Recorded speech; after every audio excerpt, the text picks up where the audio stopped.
is a presentation of Main Street Media, your source for news, sports, and information on Main Street in Middle Tennessee.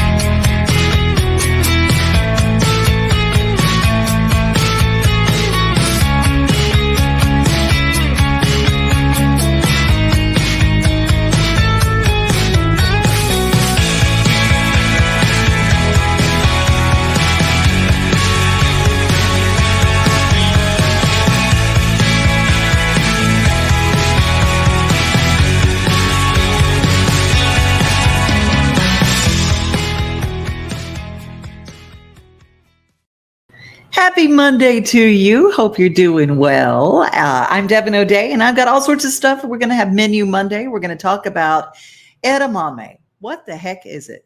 And are you have you ever been guilty of thinking it's a snow pea and eating the whole thing, and that outside rind of edamame just gets bigger and bigger and turns into, like, I don't know, a rug in your mouth? We're going to talk about what is edamame, how do you prepare it, and yes, you can actually prepare it in your very own kitchen. And you don't have to find it in the frozen food section. You might be getting it in your CSA boxes, especially if you go out to Green Door Gourmet. We're going to find out a little bit about that. We're going to talk about World Orphans Day, and we're going to talk about National Farmers Market Week. It ended on the 13th, but we want to shine the light on what it actually takes to put together a good farmers market. Farmers markets don't just happen. Hi, I'm Emily Lyson. I'm the Director of Development for the Lawrence Farmers Market. So I'm Jill Elmers. I have been a vendor at the Farmers Market this is year number 21, and I am acting as the board chair right now.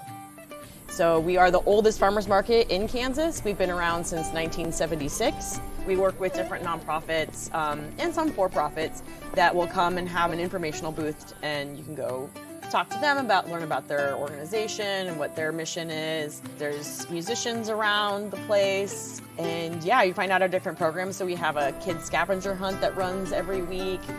We have a loyalty card program, so you can get your loyalty card stamped. Yeah, there's about usually 60 vendors on a good day out there. So we do have a lot of different variety that caters to a little bit of everyone, and as Emily mentioned, it's pretty important to us that we exclude no one from our market as both a vendor and as a customer. And so we work pretty hard to make sure it's a welcoming place for everyone.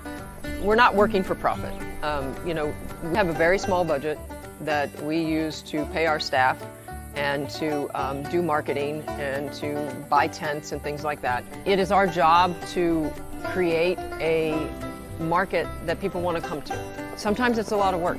We get a lot of applicants who all want to sell chocolate chip cookies, and you can only have so many chocolate chip cookies at the farmers market. This board in particular is putting more emphasis on, if you're going to make a value-added product like chocolate chip cookies, that you're using local products within your cookies. Yeah, it can be challenging sometimes. I mean, our priority is, fruits, vegetables, meats, cheeses, things like that. We have a brand new vendor this year that people line up before the bell even rings to get these stuffed donuts that are, they're amazing. Lawrence Farmers Market is definitely a big part of the community. It's a huge community draw. It's a wonderful space for everybody to come together. Every dollar you're spending that at the farmers market, that's going straight to a local business to pay their employees, to pay the taxes that go right back here into the community. It's a way to keep our local food system stable, is to purchase here. We are still at 1% of what our community spends on food. And so we would love to have that 1% even grow to just 2, because that would be huge, even if it grew 1% up to 2. So I encourage everyone to visit their local farms.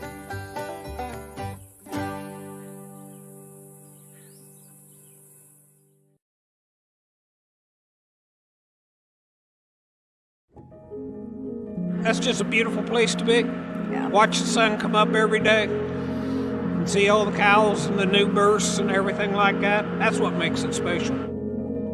Anybody bury all that money in the dirt and then leave it up to the weather. You better love what you're doing or it's just not going to be that good. We're blessed. We are. We're very We've been blessed. There's no doubt at all about that. You farm because you love it.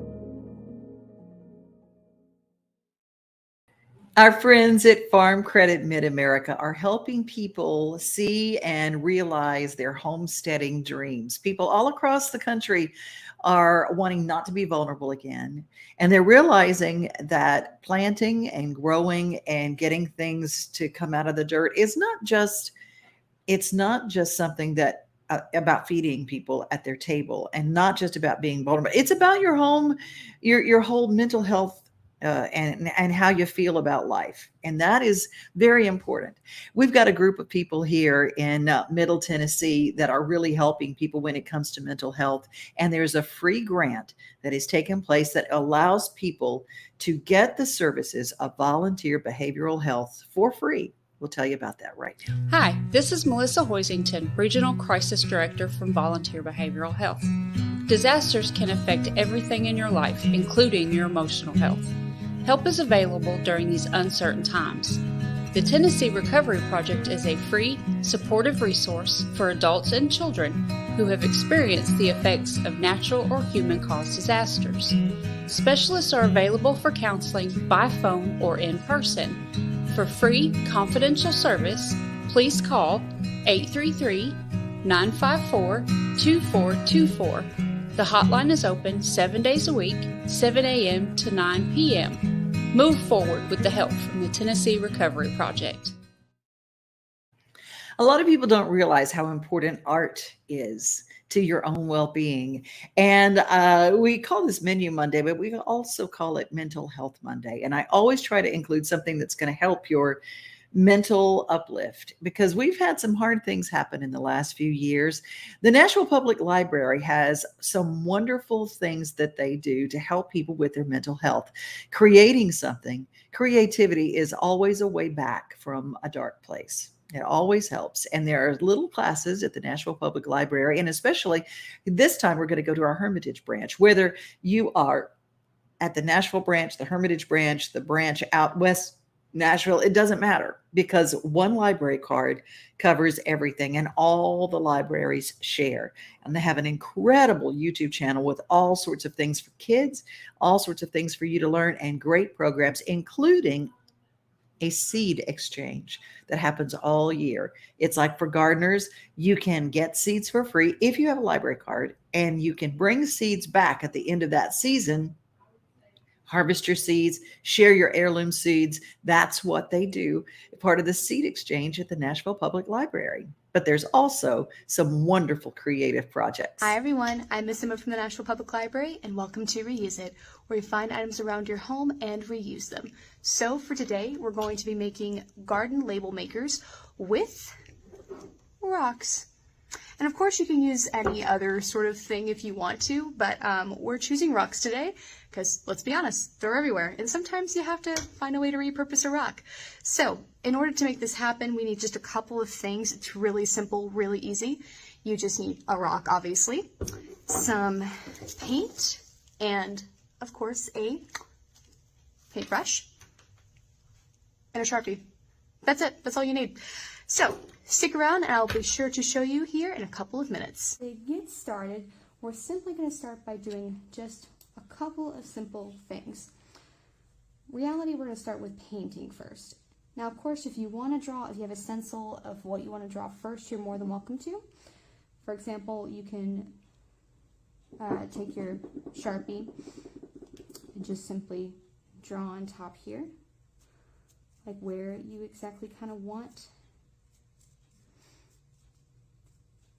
your drawing to go. And this is something you can do as far as what you're doing. What we're doing here is we're basically going ahead and labeling, like in a way helping us label the plant that we're looking for. And also kind of helps when we're trying to search for our garden maker, because if you're like me, sometimes you let the garden get a little overweeded, have too much weeds in there. Sometimes this can be helpful to help as a place marker to help you find your label, your garden label. But especially if you want to keep a more natural look. Now, of course, if you want to go ahead and paint the top of the rock, you're more than welcome to. So, but of course, I'm choosing a more natural look, but that's again up to you. But I'm going to go ahead and basically start by painting my rock. And you don't have to choose the same color as me. I actually mixed some yellow and some blue together to make this really pretty green. Of course, you can go for anything, any sort of green color that you're looking for. You're basically, the idea is you're trying to make it fairly close to the actual color, or not really the color, but the actual label the plant correctly. Like for example, if you're making chives, you would basically just paint a long line right here. And then you take it, go in with some pink and just put on the top to really get a more defined look here. But we're not doing chives today, which of course you can do chives if you want to. We're doing basil today, but that is completely up to you. Of course, once you're finished, you're going to want to make sure this dries. I actually have a pre-painted rock on off camera that we're going to use to continue the video, just for the sake of time, to continue using the video. And it took mainly about an hour. It's up to you, of course, but I'll go back once this dries and basically relabel it. Once you're finished with your paint, you're going to go with your dried paint here, like I have so, and your Sharpie. And you're basically going to go in right here and just outline where you've painted to really give it a more defined look. Okay, but after you're finished doing that, you're simply going to take, again with your Sharpie, and of course, again, if you've painted the top of your rock, this will be more defined. Or if you want to go a little bit more crazy and go with some paint, you can. Or, what if you want to use a different color Sharpie? That is also an option. But just simply label your rock, and voila, have yourself your very own garden label placement for any. And you can do, and this is great because you can do it with so many different things. So many different varieties of plants. You can do this with tomatoes, chives, anything. Just make sure that when you do it, you can just adjust what illustration you're doing. And of course, you don't have to make them tiny. You can make them large. You can make them even smaller if you're into that sort of thing. But this is something cheap, fun, easy for avid rock collectors, or just with your kids or with your grandparents, that you can do in just a couple of minutes. Like so. But thank you guys so much for tuning in. As always, we'll make sure to leave a link down below to our catalog, but that has so many cool ideas, much like this one. As always, make sure to stay safe, stay healthy, and with this wonderful summer weather, stay hydrated. And I'll see you guys next time on Reuse It. See you later. Bye. Isn't that adorable? I just think that's so cool. I love garden ideas. And if you think your gardens are going away, no, I will tell you my butternut squash is coming in. All your winter lettuces are going to be coming in as you get a little frosty. Lettuces do great. All of your greens, you can plant those. We're going to be doing a lot of stuff when it comes to getting our hands in the dirt and coming up. And I've got a couple of new shows that we're going to be spinning off here at Main Street Television. One is called Roosters and Roots, brought to us by Farm Credit. And we're going to be talking about how to create your own homestead and how to plant things. And then we're going to go to the garden over at Green Door for Devin's Table, where it's all things lifestyle, kind of creating a culture from the kitchen to the table, from the garden to the guest room. We are going to be talking about all sorts of things, decor and home living. And if you want to make sure that you follow all things that it comes to our Middle Tennessee area, don't forget our brand new show at Main Street Clarksville.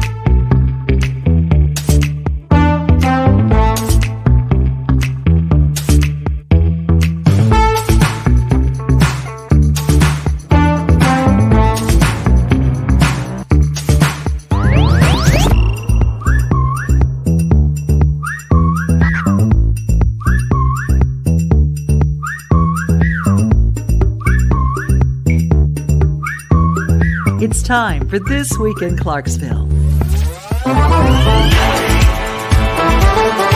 And now, here's your host, Stephanie Miller. Stephanie Miller is a rock star. She knows all about Clarksville. And I love the shows that we have here, even if you don't live there anymore.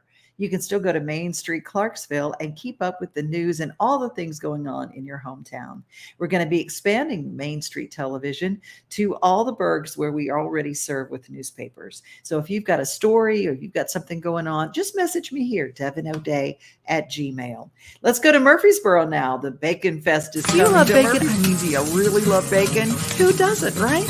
The third annual Murfreesboro Bacon Fest is coming up Saturday, September 10th. Admission and parking are free. The Bacon Festival will feature live music, food, and craft vendors. And did I say bacon? You can ride a mechanical hog ride, visit the Kids Zone with free inflatables. There will also be hourly raffles with great prizes and an opportunity to purchase Bacon Festival merchandise. And did I say bacon? Yeah, there will even be a bacon eating contest. Visit the third annual Murfreesboro Bacon Festival Facebook page for all the details.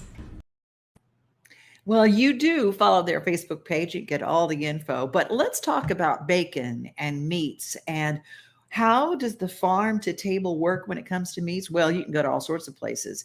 Out at Shop Springs Creamery, they also serve a lot of natural farmers who have their pork and their beef and their bacon. You can get it right there in the little ice cream shop right there in the case and support a local farmer. And it's just incredible. Or if you're on the square in Lebanon, have you heard of Seven Cedars? Seven Cedars Butcher Block in Lebanon, Tennessee is the leading butcher shop serving Nashville, Hermitage, Hendersonville, Murfreesboro, Gallatin, and surrounding areas.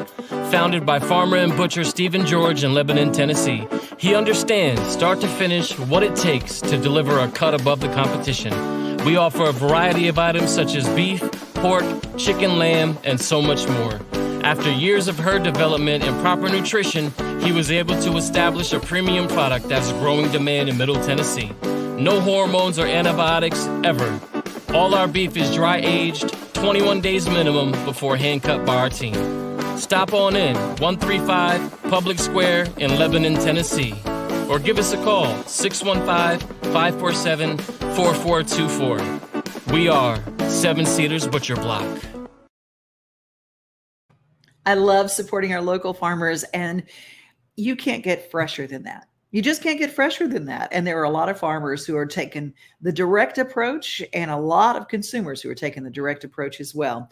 We're going to take the direct approach now. Who's watching today? Let's see who is on the horn with us. Oh my gosh, so many people have joined us. Good morning, Terry. How are you? Yes, you are an Elvis fan. Elvis week going on. Speaking of, let me tell you, Terry, since you're an Elvis fan, August 27th, Priscilla and the group at Graceland is going to be having a worldwide auction of the lost items of jewelry of Elvis and Colonel Tom Parker. Now, today in Nashville at the Glenn Campbell Museum until 5 o'clock today, they're having a preview for media. And I'm not sure if you can get in or not. I'll give you a website to get in all the information, but you get to see some of the pieces.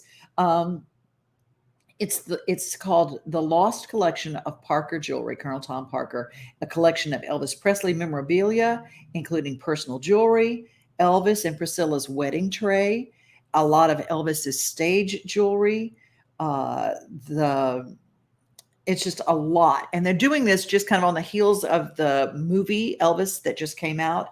So a lot of this will be there. And if you want a website to find out more about it, now today at the Glenn Campbell Museum till 1 o'clock today, the media is having a preview. But if you want to go online and see the whole collection, here's your website, gwsauctions.com. gwsauctions.com. And it is the lost jewelry of Elvis and Colonel Tom Parker. And one of the curators is Priscilla. So she's gone through and she's like, hey, I go, when Elvis declutters, we get to benefit, right? If you're an Elvis fan. Good morning, good afternoon to Corinne Flip. We're your midday show. So it's kind of a little bit 6 of one, half a dozen of the other. Elizabeth, good to have you here. Happy Monday to you. Regina, I'm so glad you're doing well today. Good morning, Steve Burney. What would we do without you? Johnny Van Oker. Johnny, it's always good to have you here and sending love right back to you. Let's see. Steve, I know. I love Clarksville too. It's such a burgeoning area. It's so incredible. John Blackwell came to Clarksville, Fort Campbell in 73. I-24 did not go all the way to Clarksville. Boy, John, I bet you have some stories. I bet you could call up Stephanie Miller and tell her a few things that she could add as far as historic parts of Clarksville. Well, if you are like me, you probably love boats, but I don't have a lot of time to own a boat. But did you know there's actually a nautical club that you can belong to where all you have to do is bring sunscreen and a towel? Yeah, you can be a member of the nautical club. There are different levels, but here's a little information about that. You still want to enjoy a boat, but you don't want to own one? Well, guess what?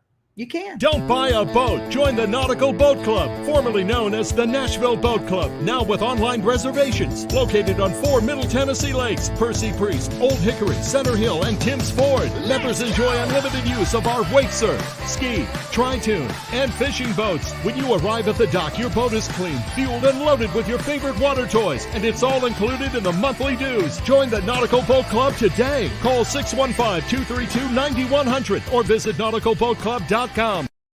Had no idea it was that easy, and it's really affordable. If you've always wanted a boat, but you don't know the first thing about owning one, marina fees and slip fees and all that other stuff and all the maintenance. If you don't want all that maintenance and all that stuff like that, or something breaks in the boat, or you got to winter it, you got to dry dock it, you got to do all those things. See, I was in a boat before I could walk. So trust me, boat ownership is not nearly as fun as boat rental. Be the Nautical Club over the Nashville Boat Club. I love that Mark Sheriff and his friend, the guys over the Boat Locker, talk to them about the Nautical Boat Club. It's really incredible. Let's move on to motorcycles. It's coming the season where motorcycles are the rage, and I know there is some great riding around here. When it comes Highway 70, whether you're on the west side of town or whether you're on the east side of town, there are places like on the east, everybody ends up at Snow White Diner in Lebanon. People, they come around between the hot rod weeks and things like that, or the motorcycle weeks. The Snow White's where they always end up. Now, if you're on the west side, they end up at the Sonic in Kingston Springs or Carl's Perfect Pig. There are great places to ride. Motorcycles are everywhere. But if you're driving a car, motorcycles can be dangerous, not only to the motorcyclist, but to you. Here's how to be safer on the road. Our Tennessee Department of Highway Safety is helping us drive and stay alive with motorcycles getting more prevalent on our roads. Per vehicle miles traveled in 2020, motorcyclists were about 28 times more likely than passenger vehicle occupants to die in a motor vehicle crash, and were 4 times more likely to be injured nationwide. From 2017 to 2021, there were 775 lives lost on Tennessee roadways due to motorcycle crashes. The top counties in Tennessee with the highest number of motorcycle fatalities are Shelby, Davidson, Knox, Hamilton, Montgomery, Blount, Sullivan, and Rutherford. Let's dive a little deeper to understand why motorcycle safety is so important.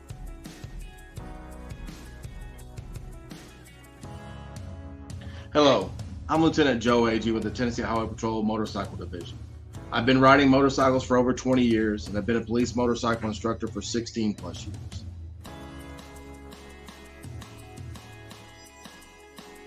Operator inexperience in braking is one of the leading causes of motorcycle crashes in Tennessee. Motorcyclists must be efficient in braking to be safe riders. Most motorcycle riders are first trained to drive passenger vehicles, which makes them conditioned to brake with their foot.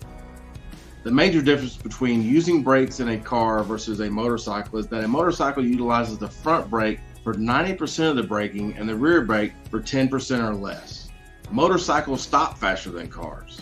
Drivers often misconceive the actual distance between them and motorcycles.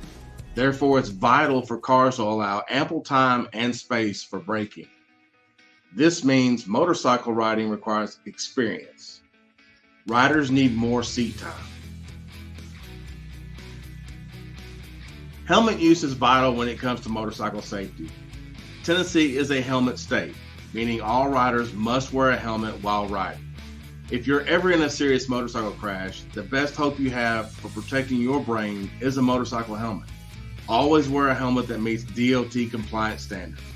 Novelty helmets may not meet the necessary safety standards and will not provide the best protection needed in a crash. Here are a few tips for sharing the road with motorcyclists. Check your mirrors and blind spots before switching lanes. Motorcycles are smaller than passenger vehicles. They can be difficult to see. Always signal your intentions before changing lanes or merging with traffic. This allows motorcyclists to anticipate your movements and find a safe lane position. Allow a motorcyclist a full lane width. Remember, the motorcyclist uses the whole lane, not part of the lane. Share the road, but not the lane. A motorcyclist needs room to maneuver safely. Allow ample following distance both in front and rear when following a motorcycle. This provides the rider more time to maneuver or stop in an emergency. Here are a few safety tips for riders. We encourage motorcyclists to make themselves visible to other drivers. Wear a DOT-compliant helmet and use reflective tape and gear to be more visible. Safe motorcycling takes balance, coordination, and good judgment. Never ride while impaired and avoid cell phone distractions. Get proper training. Repeated research from across the country all lean to proper training saving lives. We welcome all riders to complete the Tennessee Motorcycle Rider Education Program. This statewide training caters to all motorcyclists and is available for all skill levels, including beginners and advanced riders. To learn more about the program, contact info@tntrafficsafety.org. Enjoy our beautiful state while riding, but always remember to use sound judgment. Practice your braking and wear a properly fitted helmet. Ride safe, Tennessee. Thank you for watching Talking Traffic Safety. For more episodes and information, visit tntrafficsafety.org. Take care and drive safe. Well, just like I promised, we have a little visit to Green Door Gourmet, and we're going to learn about edamame. What is edamame? Those little green beans that you get if you go get sushi. Well, if you've never been to a sushi place, you might not exactly know when you get edamame in your CSA box or go to the farmer's market. What in the heck? What is this? Is it a bean? Is it an appetizer, as they say? Well, we've got the scoop right here on edamame from Green Door. Hi, welcome back to Green Door Gourmet. My name is Richard Jones, Executive Chef here in the Culinary Education Centre. And today we'll talk a little bit about soybeans. And we occasionally have them in the CSA box. And I just want to let you all know that as beautiful as they are, they can't be eaten raw. Like a lot of beans that are raw, they contain saponins and lectins that can interfere with the digestive system, the hormones through the thyroid, as well as other digestive issues. And so we need to blanch them or cook them or soak them before they're used. And so today we'll have a simple way of enjoying edamame. Edamame is a little bit different from strictly soybeans, as they're the immature beans that are still in the pod, and so they're tender and green. A mature soybean is used for ingredients such as tempeh and tofu and miso paste. So here we go. Step 1 is to remove the pods from the plant, and you can simply just sort of firmly hold the plant in one hand and then pick off the pods with the other.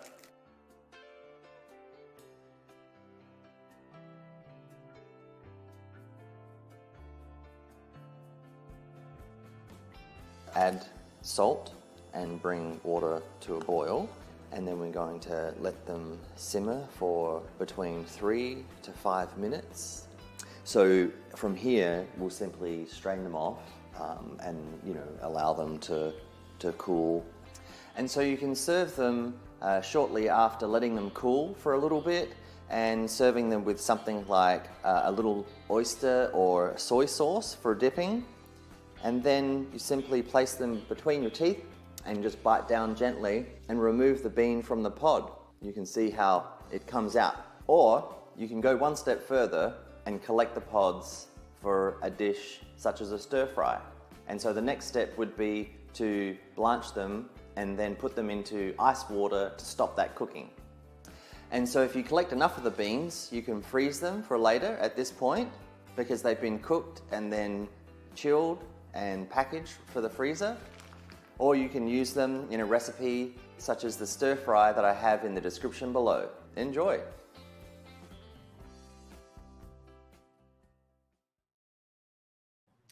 I grew up on a soybean farm. Did you know that I was like yesterday years old before I realized that edamame was actually just soybeans? Because soybeans were something that you made stuff out of. It wasn't like you ate the soybean.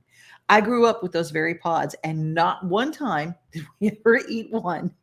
They're a high source of protein, and now they're one of my favorite things. So edamame, soybeans, whatever you call them, they're good to eat. And hopefully you've enjoyed Menu Monday and what we do here. Thank you guys for being part of what we do. And remember, FSS. Follow, subscribe, and share. Wherever you're watching this program, it's always going to be positive. There's always going to be something informative and something to uplift. Be safe, everybody. Be kind. Remember, most of all, you are loved. Have a great rest of your day. Nothing like the sunrise with your coffee in the morning, or taking a good book off the shelf. Another thing I love the most than being on my own is together with everybody else. Together, like it's early Sunday summer. Together, on my front porch with my friends. Together with who's ever there, standing next to me. Yeah, together is my favorite place to be.